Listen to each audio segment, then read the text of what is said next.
What's good, everybody? It's going for Broke 22 here, and welcome back to another episode of The Long Dark.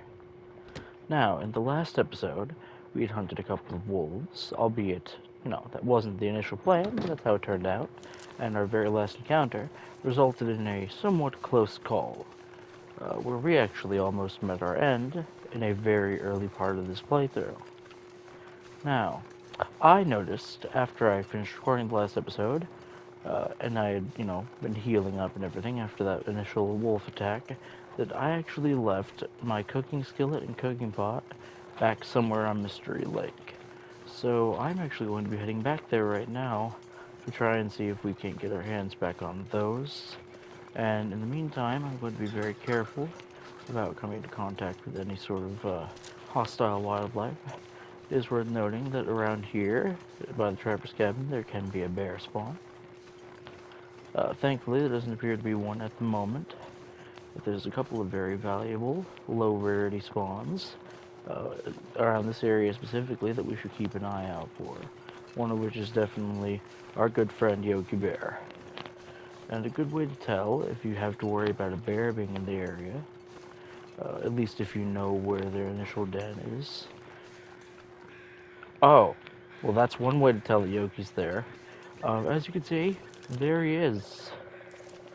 I'm going to leave him be and keep walking towards our destination. I thought he would not be there, but as it turns out, he 100% is. So we will have to deal with that at some point. Oh. But one thing I neglected to mention in the last episode when we got into that struggle is exactly how wolf struggles work. Now, when you get attacked by a wolf in this game, there are a variety of options you may have, depending on what you have on hand, to get the wolf off of you. Everything from a hunting knife to a hatchet to the pry bar, and even something like a revolver, where if you manage to beat beat it in the side of the head with the revolver enough, you can actually fire off a shot. And depending on your revolver skill, you have a chance of actually killing the wolf doing that. But for the most part, I usually use the hunting knife or the hammer if I have it. As we have neither of those at the moment, that's somewhat of a moot point. Um, but I actually chose the worst of the two options. I chose to use the pry bar purely by accident, and that caused me to maybe not get the wolf off of us as fast.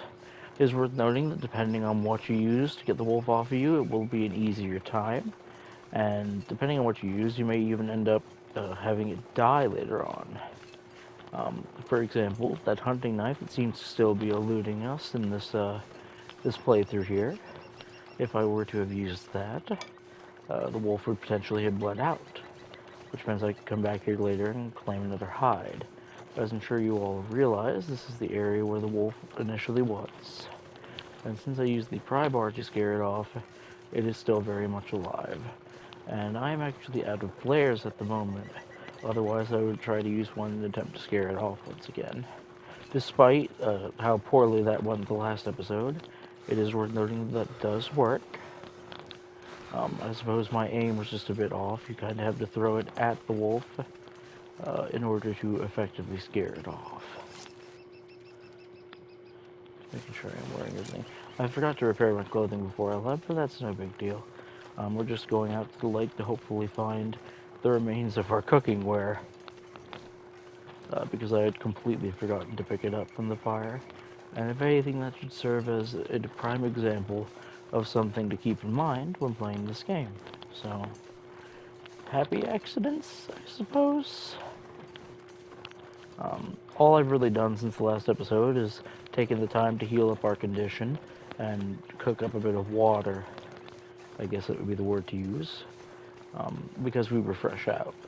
Can't feel my And it's hands. only maybe the day after the next day after, maybe the uh, next day after that since we last recorded. So, not much has happened. But as you will notice in the bottom left there, above our condition meter, it does have that little plus mark and the extra little blue chunk at the end.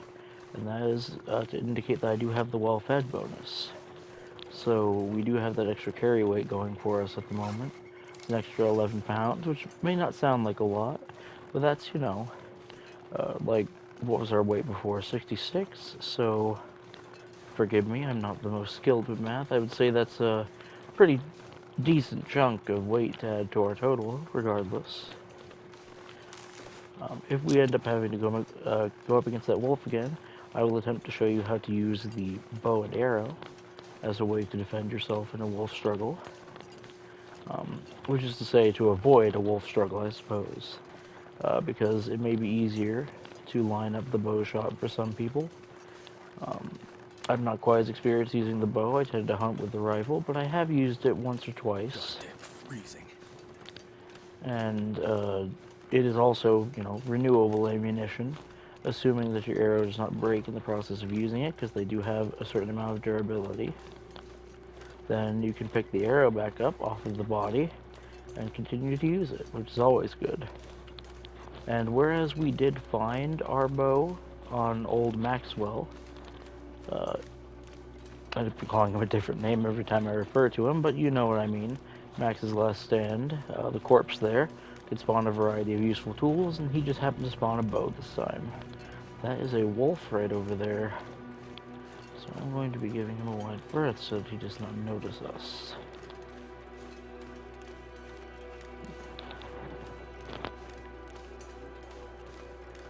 Because despite 2 of the 3 conflicts we got in last episode ending up with a wolf dead, it is better to avoid any sort of contact with those wolves when possible. As you saw, it can be very deadly. But I don't really have too many plans for today's episode in all likelihood. All honesty is the word I was looking for. Simply spatted off the wrong word there. My apologies. I suppose we could head to that destination that I had set in mind for the last episode, which is a small cabin off in the woods past the trapper's cabin. But I decided to do this detour, first and foremost, since we had forgotten something relatively important. I believe that is our fire right over there. So what I'm going to do is I'm going to come over to this fire. I'm going to use this opportunity to warm up before heading back. So I'm going to go up to our fire, and I am going to pick up the cooking skillet and the cooking pot. I'm actually going to relight this fire, which is a thing you can do. You can burn it out. But before that, it is worth noting that you always want to take the charcoal. For those of you that want to start the navigating that you can do with this, which I will showcase here in a moment. But before that, I've got to quickly turn this newsprint here into tinder plugs. It's more efficient since we get 4 tinder plugs for 1 newsprint roll as opposed to just using the entire roll by itself.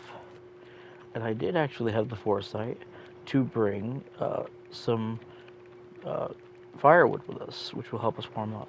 But, as you can see, we do have a magnifying glass here, and something I neglected to mention in the last episode is that if the weather was a bit nicer, we could actually use the magnifying glass while outside to start a fire, and it is, I believe, one of the more efficient methods of doing so in the game. Weather permitting, obviously, because, well, you need the light to magnify. Come on.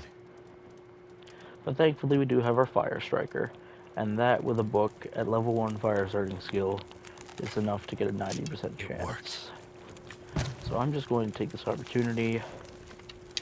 Did I bring any food with me? I did. I brought some pork and beans. Okay. I'm going to just kind of read this book in the meantime. I believe that we were either reading this. Nope, I think, was it this? It was. Basically, whenever you have to just sit here for any period of time, it's always good to sort of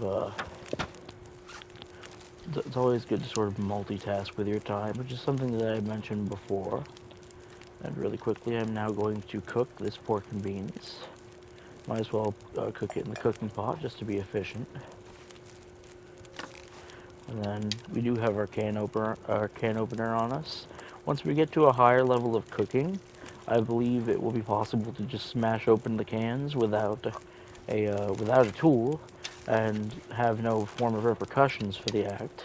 Because normally, if I were to do that right now, we would lose a chunk of the calories uh, from the food, but thankfully we don't have to worry about that because I'm bringing our trusty can opener. And since we ate that hot food, I did put that back up, right? Okay, I did. Just checking. Since we ate that hot food, we're actually continuing to get warmer. Um, I mean, of course, it's not enough to offset the cold of the natural environment we're in with the clothes that we are wearing, but it is enough to sort of slow it down, which any little bit helps in the early game, as I'm sure you can imagine. Now that wolf is still over there. Doesn't seem to be causing us much issues. I believe, if I'm not mistaken, do we have the Polaroid for Mystery Lake? We do not. Okay. I just figured I would check, but I believe that we may encounter that during our adventure on this particular episode, as a matter of fact. Because the location to which we are heading is one potential spawn for either of the two Polaroids that I have at least found myself in Mystery Lake. And once we have gotten those, we will head to either of the uh, whichever location is depicted in it, and this will serve two purposes. For one thing, the actual location I'm checking could have some useful things. Still looking for that hunting knife.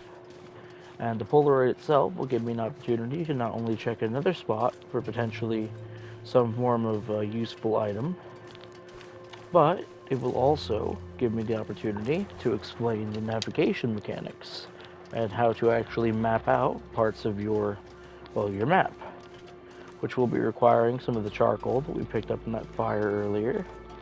And of course, you also have to be in conditions where you are able to see, which, come to think of it, I don't know if this counts or not.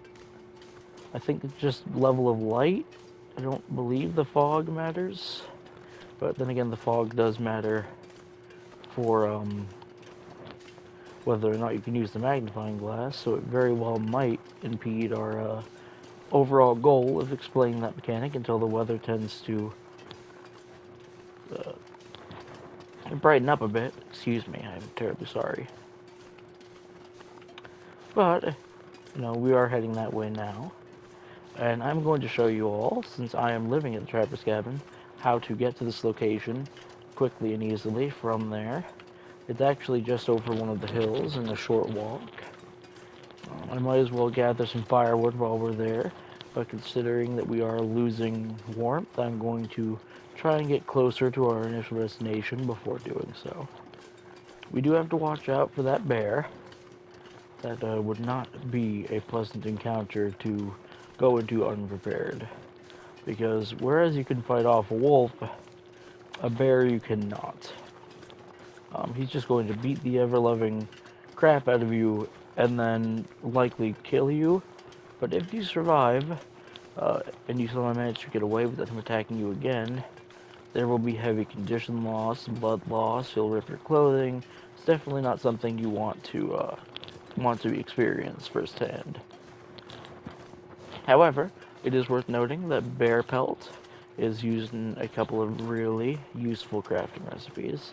They also drop a crap ton of guts, which can be cured the same as pelts for those same recipes, as well as many others. And then the meat, of course, is always an upside. In higher difficulties, it is not recommended that you cook and eat predator meat, as it has a chance of giving you intestinal parasites, which is just a lovely mechanic. But thankfully, since we are on Voyager, we do not need to worry about that, which I think is an overall win in our book there.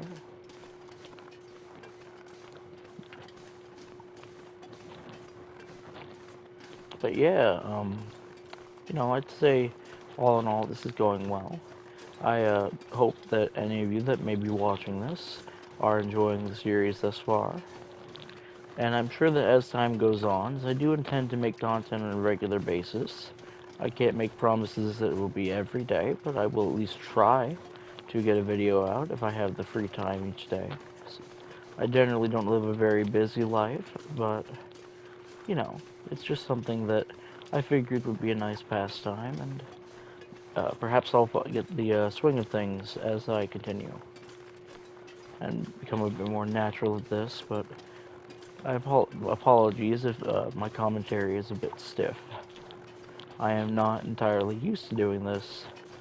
I do have a couple subscribers on the channel, and some of you may have been around for a while, as I used to have more content on the channel, but for reasons I can't really get into, I ended up having to scrap a lot of that.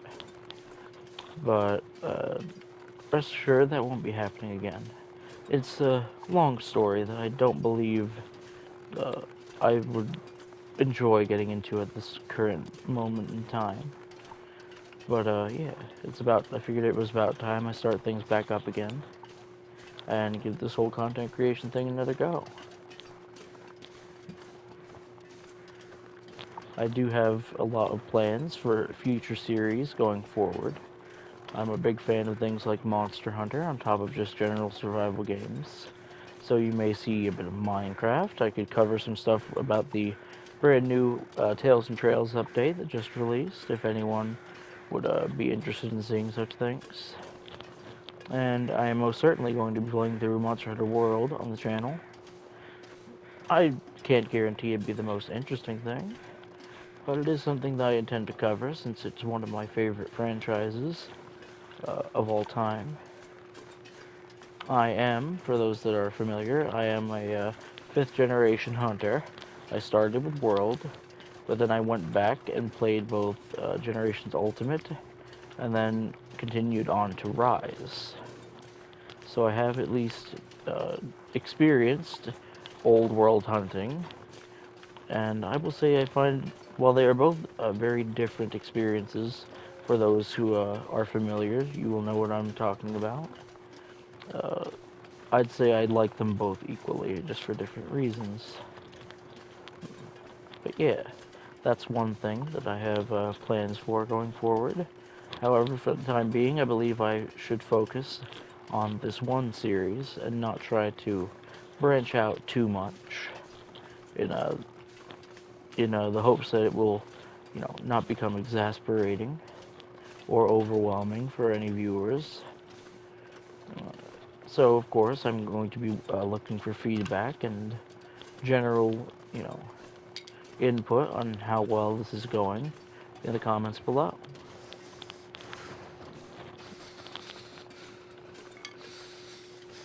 I'm going to be grabbing some firewood as we're going here. And as you can see, we just left the trapper's cabin back there and walking along this edge here. You're going to want to be careful walking on slopes like this, as I'm sure you've noticed. Uh, Old Mackenzie here has a tendency of snapping his ankle in half when walking across like a 45-degree slope. But that is neither here nor there. Especially so if you are encumbered in any way, which thankfully we are not, but on the trip back we very well might be. So that is just worth keeping in mind. But there are a couple things that I'm going to be on the lookout for on our way here. Walking through here, there is in fact one of the things I was searching for. As some of you may have saw in I believe it was the last episode, not the one before, we did encounter a birch sapling which could be cut and cured. And this maple sapling can be done very much the same. And they are both used for different things. In fact, a cured maple sapling is what you use to make a normal survival bow, which is the one we are holding right now, but ours is actually quite low on durability. So eventually I would like to craft myself a new one, because the more you use it, the more degraded it will become. And those birch saplings are used to make arrow shafts, which when combined with arrowheads and crow feathers, speaking of crows, um, you obviously make some more arrows. We do only have the one at the moment. We do have a couple of broken arrows that we can harvest. In fact, I believe I already harvested those, and I've stored away our excess materials back at the cabin before starting this video. But yeah, you just kind of keep walking in this direction, and I generally know the gist of where I'm going.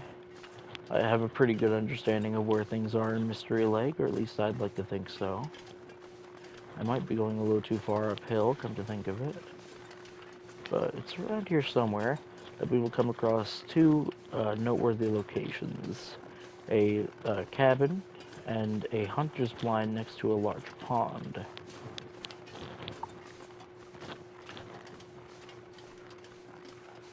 This fog is certainly not making navigating any easier, that's for sure.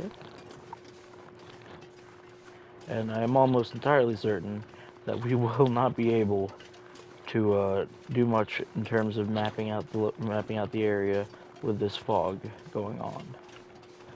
But regardless, we will be searching this upcoming location, and if we do find the Polaroid, then we will go into the exact uses of that when it becomes available, I suppose. I may have gotten a bit turned around here. Oh no, this is in fact the hunter's blind I expected to come upon, as well as the pond that is next to. Hunter's blinds like this are always good. They could have a couple of good things in them. As you can see, we've got ourselves a rifle bullet, so a can of pork and beans, and some antibiotics, as well as a thing of newsprint. Might as well clear this out. And then it's always possible that near some of these may be the would-be hunters that attempted to use this as shelter. Um, but in this case, it does not appear like that's the case, because in spite of the fog, if there were corpses around, we would still be hearing the crows that are drawn to them. So it seems like this hunter's blind. We've searched all we can from it. But just over this hill here, there should be our true destination. Always be careful on slopes like these, because you can get sprains in both your wrist and ankle when walking up slopes like these, in which case you would have to use a bandage and some painkillers to combat the negative effects. But I appear to be a bit more turned around than I had initially assumed. But it is in this general direction, so if I keep walking, I will eventually find it. My map knowledge is not, too extensive, but I do know a little bit of my way around Mystery Lake, as I had stated before. I know where all the noteworthy landmarks are and where to find certain things.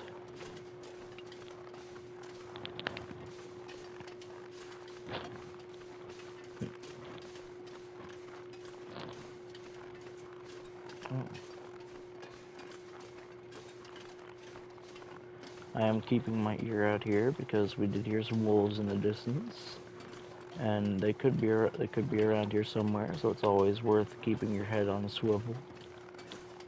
Never want to get caught off guard, that's for sure. Granted, they do sound pretty far away, but you can never be too careful. Now this giant down tree here should mean that it's around here somewhere. I swear, we are having the worst luck with visibility these past couple of episodes. I'm sure that the compression on YouTube, as well as the built-in recording software on the PS5, do not make that much easier to deal with. And just know that once I find a better way of recording everything, I will try to remedy some of those issues. There is a corpse over here, which I'm curious to see if he has anything of note on him. He does not.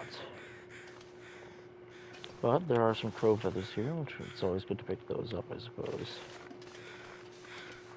And I believe I may have overshot our destination here.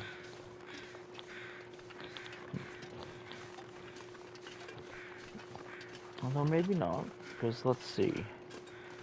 This is the pond over here, so it is back this way. Okay. Now that I've seen that little archway, I do know where I'm going.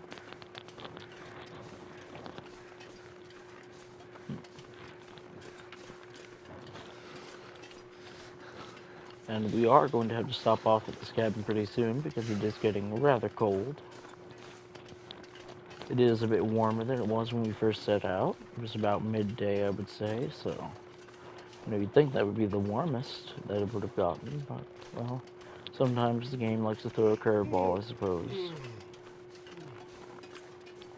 And we might just sleep there for the night, in all honesty, because William is also getting quite fatigued, and we will have to stop and grab something to eat.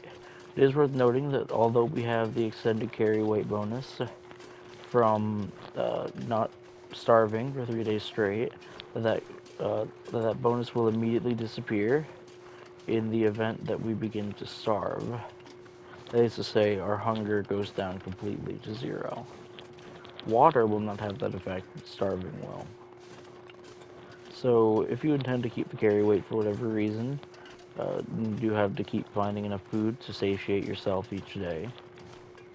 And depending on your difficulty, I will note that you may or may not even want to go for that buff, because food can be very scarce. And I just happen to have a very lucky start, all things considered. I appear to be circling around here, as I've actually gotten a bit lost. But I am sure it's around this general vicinity. And once we find it, we will hopefully be spending the night there. It is getting closer to nightfall. And maybe we'll find a couple of good things, who knows. There it is. So this is the Lonely Cabin out here in Mr. Lake, and this is what I was hoping to find. A couple of stones out here, as well as the Polaroid that I've hoped to find as well. So, this is talking about a specific location off in this direction. And it actually shows us on the map here where the Polaroid is talking about. It does not map out the area leading to there, though, which may be useful to you whether or not, depending on whether or not you have mapped out anything to start with. There is an extra pry bar here, so this is a potential location where one can spawn. But for the time being, I do not need that. I believe our pry bar is at almost maximum durability. So I will be leaving that there, as they can be rather heavy. And for now, we are going to enter the cabin and see if we can't find anything of use. We do have a metal container here. A bit of charcoal. That is rather befitting, considering our initial goal in setting out today. We have an unfortunate soul here with a bit more charcoal and a sewing kit.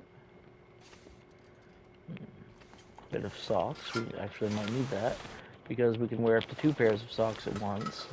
So the more clothing we have equipped, the better. And I'm basically going to take this night as an opportunity to repair my clothing and swap out any sort of clothing that I would not need for better ones that I have on me. For example, this aviator cap is quite useful. In fact, we have 2 of them, and those are actually the best form of clothing that we have access to right now. And we are probably going to be wearing both of these earthen parkas, and we are going to be repairing them for the most part. It's also worth noting that these gauntlets are probably the best thing we have to work with at the moment, so I'm going to be taking this opportunity to harvest everything around here, sleeping through the night, and hopefully in the morning we can set out in a bit better conditions, a little bit warmer than we had the last day. These combat boots are actually going to be significantly warmer than the leather shoes we were wearing before. And since it is going to be nighttime, we're not going to be able to repair these just yet. Considering it is going to be too dark to see by. I actually should have brought more food than just a can of pork and beans. We even had that wolf meat back at base. I just neglected to pick a piece of me with because I intended to grab some on the way back, but I had forgotten. So that is rather unfortunate, but with any luck, we should be okay. Perhaps not. Perhaps we should just head back to the cabin, so that by now the fog is probably lifted. And then we will continue, well, Fog is certainly better than it was, which is more than I could have asked for. There is one other little location we can check over here that could potentially have something of note. Usually a ravaged deer carcass over here, and sometimes we could find a guy that has actually shot at said deer carcass. And it was the one that killed the deer. Over here we have something that we definitely have to make note of. So you'll see this tree, and how it has all of the bark scratched off of it. That is an indicator that a moose lives in this territory. And we should be very careful not to come across it and be caught by surprise. Because moose are very angry, and they will absolutely break our ribs and leave us to die. Or, rather, they'd probably finish us off themselves. But since there is a moose spawn here, we will be coming back here to hunt that later, because the moose pelt is absolutely invaluable. It allows you to create an item that can increase your carry weight by a further 11 pounds, which will stack with our well-fed bonus, giving us a total carry weight of 88 pounds. And there is actually another item, to the extent of my knowledge, that will increase that a further 11 pounds that we may or may not come across at some point in this Let's Play. But for the time being, since we are very lacking in food, and I definitely should have brought more, we are going to be heading back to the cabin to rest up for the night and eat some food. And then hopefully the next day we can make our way to the location talked about in that Polaroid, so that I can properly explain the mechanic relating to that.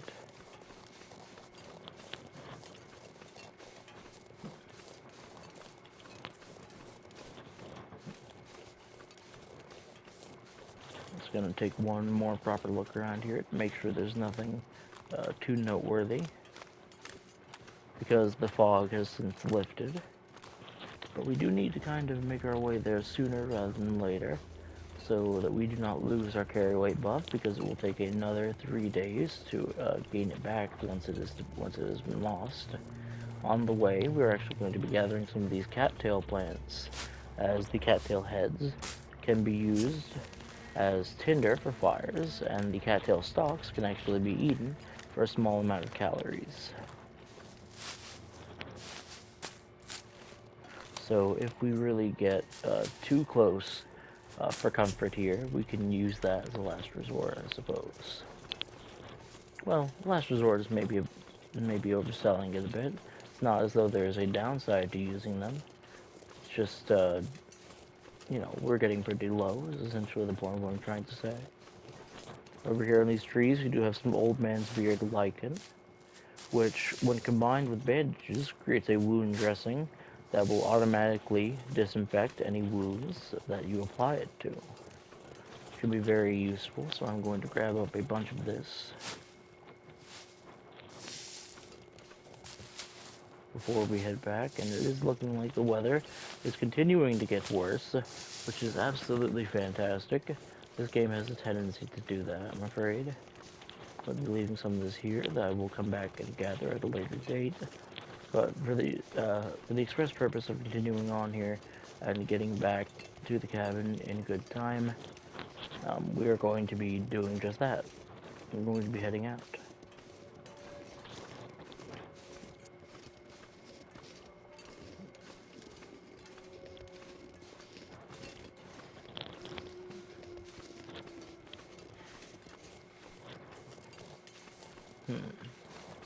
Let's see, if I'm not mistaken, it should be right over here.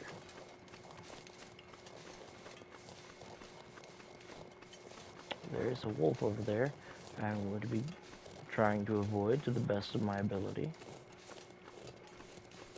I believe this over here is the deadfall area. So with that in mind, our destination should be over this hill to the right. Now, the next day, after I drop off all of our extra gear, and prepare our clothing and such, is going to be spent hopefully getting to the Vista location that was mentioned at the Polaroid. And then we're also going to be gathering a bunch of firewood along the way, as we are actually running quite low. In fact, we may or may not be out. I did have to go out and gather one or two logs of firewood in between this episode and the last one, just for the purposes of making enough water to survive long enough for us to heal up our condition If I lost don't from that rest soon, wolf I'm gonna attack. faint. And Mackenzie here is getting very tired, but that is not too big of an issue, as we should not be that far from home. I'm grabbing this stick just as we're passing by, and the cabin should be right over here. Ooh, there's Yogi.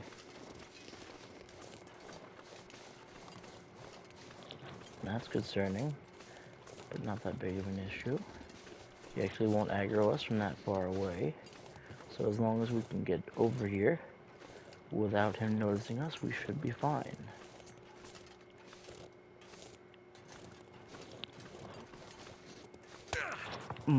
That's not good.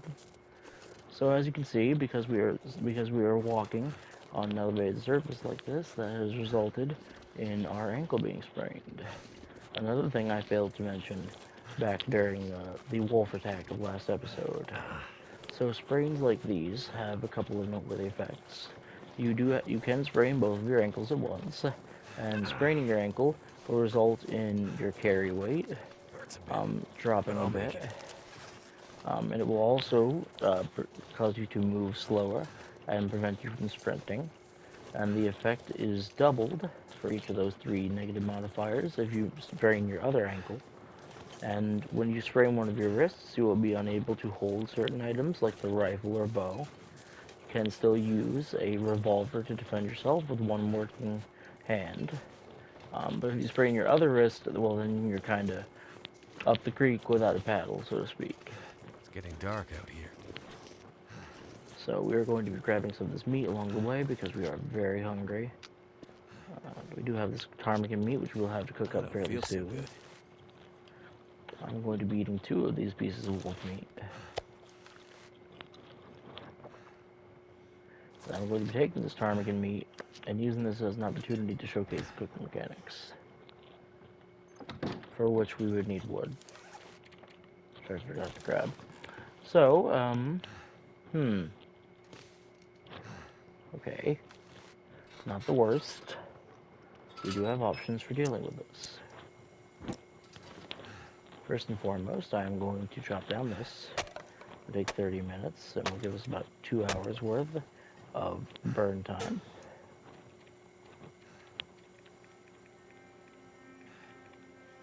I'm going to use this as our fuel to start this fire.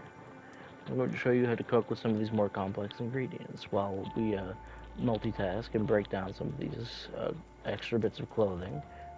And then I will be repairing this clothing at the same time. Specifically the ones that we are intending to wear, obviously. So, there are different recipes available to you depending on whether you use a cooking skillet or a cooking pot. There's also a section listed for cooking recipes using a recycled can, but to the extent of my knowledge, that is not actually in the game at the moment. If it is, and I haven't had the good fortune of discovering how to use it. But I'm going to be making ptarmigan stew, for which we'll be needing just over a pound of ptarmigan, a unit of broth, and some mill flour, both of which we were able to find at the camp office, if you all remember.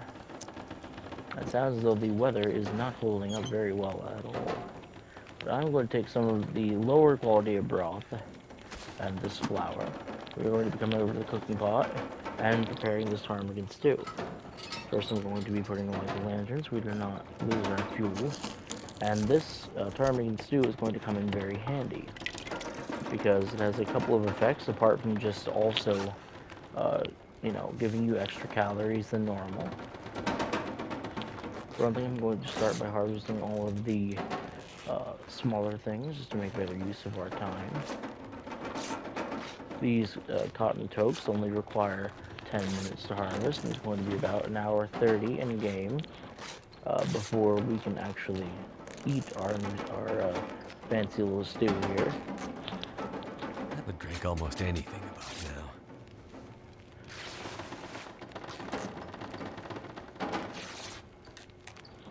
after harvesting all of our hardware here, let's see how this is looking.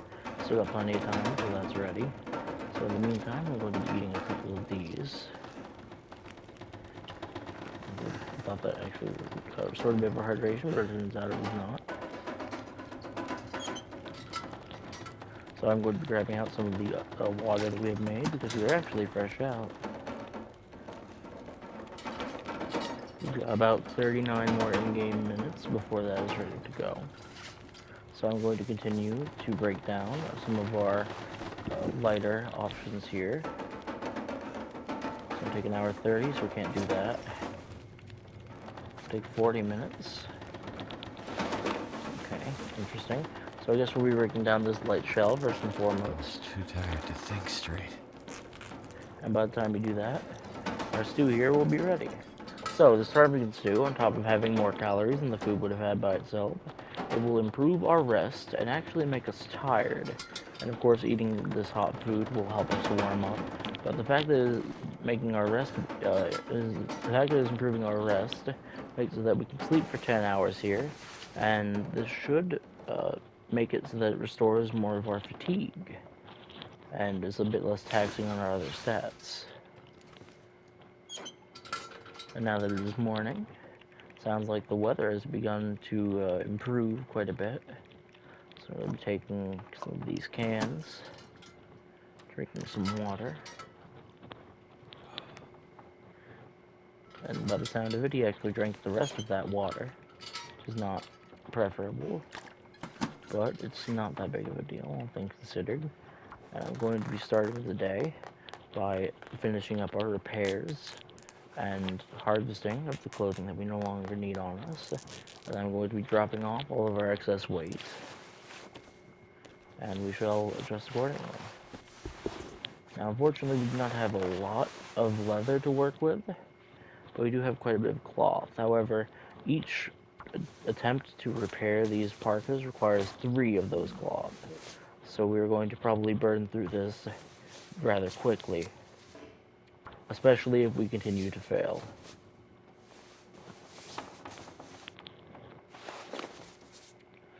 I'm going to just repair this as well.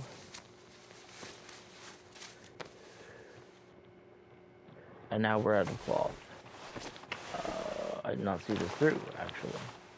I did not particularly think that through too well, but we have managed to repair a few of our clothing. And now we need food, and we should have just enough time left in the day to actually make use of this Polaroid of ours and figure out where this is meant to go. Let's just store all this in here for now. We'll come over to here, store any of our excess tinder or fuel. So that should be all we would need on us. Come in here and drop off any of our excess first aid. We actually should use some of this cloth that we have remaining to make some bandages because we are out of those as well. And we actually do have some cloth remaining, so I can always repair my clothes later. But for the express purpose of keeping things interesting, I'm just going to head out, so that we do not sit here in the cabin for the remainder of the episode. And I'm going to take this bullet, I'm going to take this gun with us, and we will be on our merry way. I do hope to bring down at least one animal on our way back from here. The weather is not nearly holding up like I expected it to, in all honesty. What do I have on me? Targeted meat. I was going to say, what do I have on me that is alerting predators to our presence? But I found the answer to that question rather quick. And we've actually eaten up the last of our wolf meat here, which is not the best. I've also noticed there's a couple other things need to drop off. And the weather is just absolutely deciding that now is not the time to show off this mechanic, unfortunately. But I will proceed to act accordingly. And now that I've discovered that we do have some extra cloth as leather, I'm going to be using that as well. And just take this opportunity to repair as much of our clothing as we can. I'm going to not repair that one more time, it doesn't particularly need it, All of our clothing. We probably need the most is our new wool socks that we have picked up in that cabin. It is worth noting, just like everything else, repairing each of these is, it falls under a skill. It falls under the repairing skill. And the more we succeed at doing this, the better we will get at doing it. And I am actually quite perturbed that this keeps failing. See, I suppose I should probably repair this now. Please. There we go. That's going to take a couple minutes to repair. So everything for the most part is in decent durability now. And we used up all but 4 of our cloth there, so perhaps we will not continue to attempt that. Instead, we have actually tired ourselves out in the process of doing all this. So I'm going to be storing some of this away. And storing an extra sewing kit. Might as well keep the damaged one on us. And I believe that is all the inventory that we will be clearing out. Drink some more water. And now we are actually out of all the water that I had made, so I am seeming less and less prepared as we go on here, unfortunately. So what I'm going to do is find something else in here that can be chopped down, such as the shelf. It's not as much as I would have hoped. I'll chop these down using our hatchet.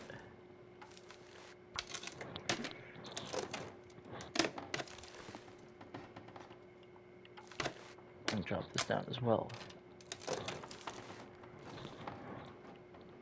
And here's the wood stove. So I'm going to be making some more water really quickly as we head to bed here. Just really quickly, I'm going to be grabbing out 3 of these books, as we're actually out of books that we have not already used. We should now be starting this fire, and hopefully in the morning the weather will have cleared up enough to the point where we can go and actually make use of this mechanic.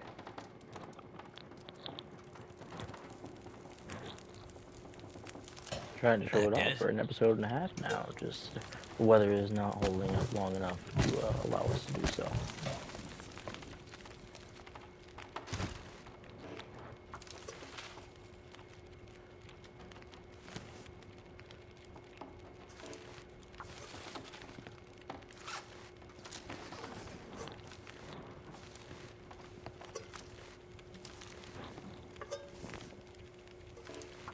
Just take this opportunity to, boil some water in the can here.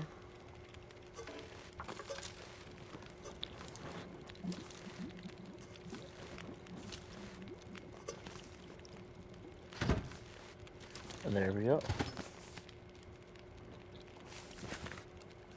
I'm going to be taking these back, and then I'm going to eat some of this, just to make sure that we can stay satiated throughout the night. And we are definitely going to need to be hunting something down tomorrow to replenish our stock of food.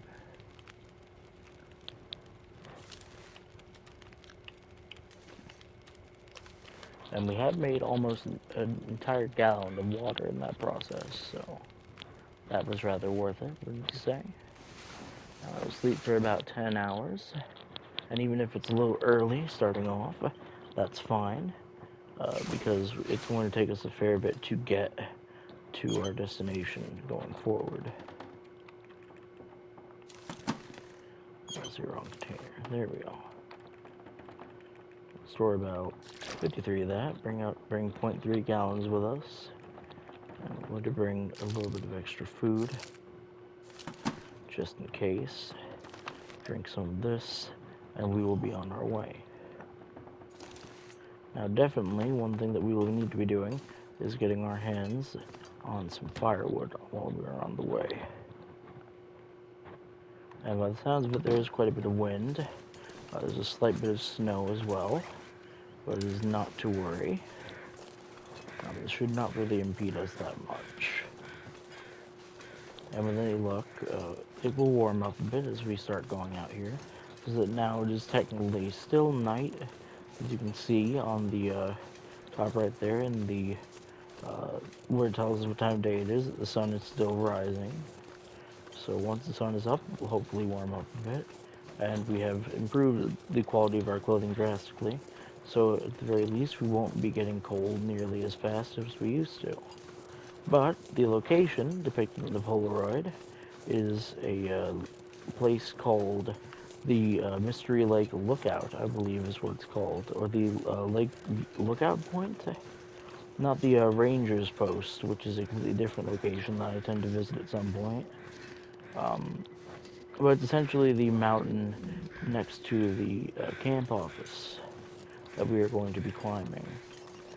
This will give me an opportunity to showcase both what is required and how to climb up one of the mountaineering ropes stationed across Mystery Lake. But it will also let me showcase the navigational mechanics, as I did bring with me the charcoal that we have gathered over this last little excursion. I'm going to be walking down here so I do not strain my ankle or my wrist again, because that would be an absolute tragedy. This birch bark here can be used for a couple of things. I believe it is used in certain cooking recipes in the new update. I'm going to shoot that deer. Maybe not. Maybe I'll do that on the way back, just because we actually need to make sure that we are not encumbered going up this rope that we were going to need to be climbing. But I definitely plan on bringing back some firewood and some food to cook over said fire. Now, unlike the wolf meat that we had before, venison from deers can be used in certain recipes. I mean, for all I know, there could be some recipes that I have not discovered through my personal gameplay that require wolf meat, but either way, I would not have access to them at the moment. But it is worth noting that if you want to be making some of these more complex recipes, you would need to leave some of the deer meat from these guys raw to be used in the process. So just, it's always worth bearing that in mind. And we're going to be heading out from the camp office onto the lake itself, and then over to the northern access, or I believe it is the northern access anyway, towards that hunter's blind that we had discovered before, that serves as a halfway point between the dam and the camp office in terms of its relative position. And along the riverside there, we will find a mountaineering rope, which we will then proceed to climb. And there are actually a couple of short climbs we'll need to make. And one thing you must know is that when climbing, you cannot climb a mountaineering rope if you are encumbered by any measure, even if it's like 0.1 pounds above your carry weight total that you are carrying, then you will not be able to climb. And if you do not make it to the top of the rope before your stamina depletes entirely, you will fall off the rope and likely take a bunch of damage, and a bunch of other bad things will happen. Assuming it does not just outright kill you, which is always an option. Is that a corpse? It's kind of hard to tell from this distance. It's a tree. Okay. Let's say I didn't hear it.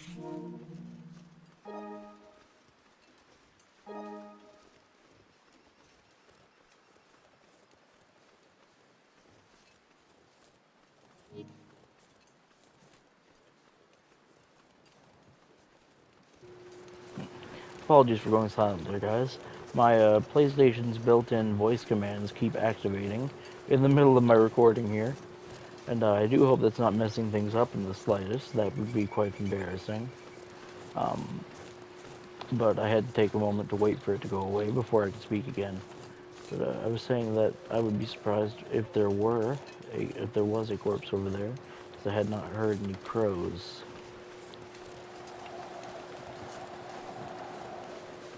But yeah, we're going to be making our way up to this location, and I will showcase to you how all of these things work. It's been about an episode and a half in the making of trying to get this done. And apparently, we don't actually have the time to get it done quite yet. Because once again, I have lost track of time. So what we're going to do is I'm going to save here because my recording is running low on its capacity. And I'm going to immediately start another episode that might be about half the length, where we will finally go over how to use this charcoal to our advantage. So, with that in mind, I have been going for Broke 22. If you have enjoyed this video, feel free to leave a like. I will never ask you to, but it would be very much appreciated if you did. Feel free to leave any feedback in terms of my commentary or gameplay down below. Or if you just want to say hi or have a general discussion, that's fine too. And, feel free to subscribe if you're enjoying this content and would like to see more of it. And I will see all of you guys in the next video. Have a great day.